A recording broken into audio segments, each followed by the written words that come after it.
ব্যক্তি শ্রেণীর করদাতাদের জন্য 2024-25 কর বছরের অনলাইন রিটার্ন দাখিল সিস্টেম আপডেট করা হয়েছে।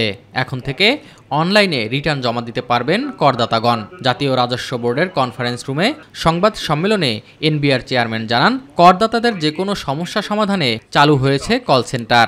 কেউ যদি অনলাইনে দিতে না চায়, সে প্রিন্ট নিয়ে ফিজিক্যালি দিতে পারতো। সেই অপশনটা স্যার ইচ্ছা করে বন্ধ করে দিয়েছি, কারণ আমরা চাই না কেউ ইনকাম ট্যাক্স অফিসে আসুক। সরাসরি ওনারা অনলাইনে রিটার্ন সাবমিট সব রেকর্ড কিন্তু ওখানে আছে, আপনি চাইলে প্রিন্ট নিতে পারেন, সেভ করে রাখতে পারবেন। আমাদের উদ্দেশ্য হচ্ছে একটা ক্যাশলেস এবং পেপারলেস অটোমেটেড এনভায়রনমেন্ট আমরা তৈরি করব এবং সেই লক্ষ্যে আমরা কাজ করছি।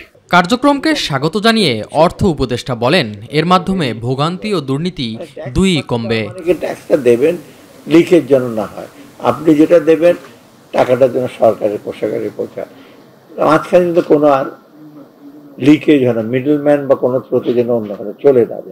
আমি অনুরোধ করি যারা জার্নালিস্ট আছেন তারা আপনাকে অনুরোধ করবেন লোকজনকে ট্যাক্স দেয় এবং বলবেন যে ট্যাক্সটার টাকাটা আপনার বিফলে যাবে না। 2023-24 অর্থ বছরে ই রিটার্ন জমা দেয়া করদাতার সংখ্যা ছিল 5,26,487 জন। এবার তা 15 লাখ হওয়ার প্রত্যাশা ডক্টর সালেহ উদ্দিন আহমেদের। আমরা আশা করি 15 লাখ ডেফিনেটলি হলে পরনির্ভরতা কাটিয়ে উঠতে পারবো।